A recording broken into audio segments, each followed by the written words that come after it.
I've been writing poetry as Scarlet Harlot, and then because I felt like people needed to see a real prostitute, I decided to read my poetry in public. I moved to San Francisco, and I saw all the signs around San Francisco: sex, massage, girls. I'm Scarlet Harlot. People always ask, how did a nice girl like you ever get started in this line of work? You know, there's a popular misconception. Actually, prostitutes are very, very nice. That's part of the skill that we need in order to keep our clientele. I think it's very important that we start making the money from our own sexuality and put it into our own causes. We all know that we don't want to confine ourselves to being sexual objects, but our sexuality is a resource for us. I have a certain knowledge from it. And I'm glad that I have the knowledge, and I'm glad that I can share it with people.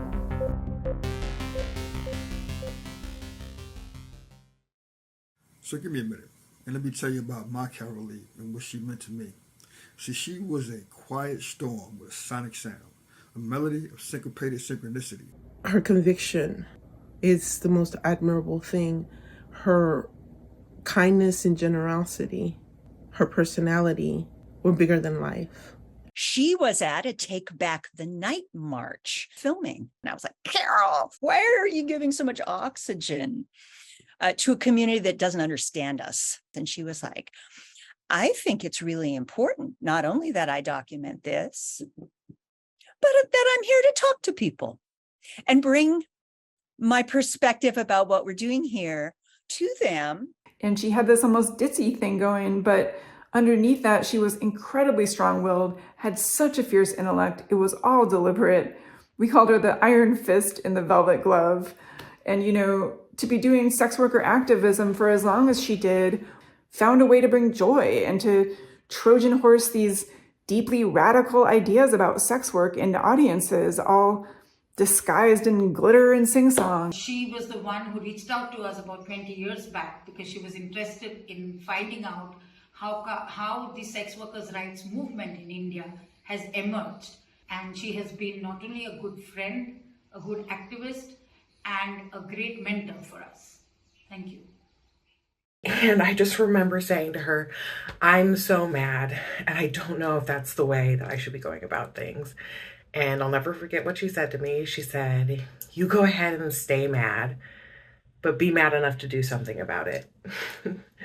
And so we did. We were organizing in Los Angeles, and I told her how much I admire her, how much I am inspired by her, and then how much I'm filled with gratitude.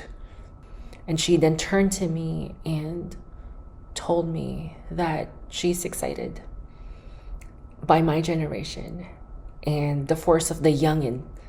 And what about whores? How fabulous are whores? How great are we? I mean, look around. Like, aren't we powerful and strong and brilliant? I mean, if I do have to say so myself. เมื่อก่อนคนเรียกพวกเราว่านางตำเลิศอีขนุนเสาไฟฟ้าและไก่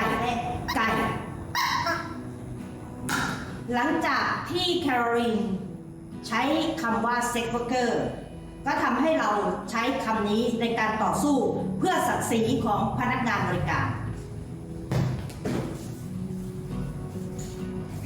She was in front of the camera all the time. She was performative as fuck. And then she would get behind the camera and use it in as savvy a way from the other side. I know a lot of people who like to be in front of the camera.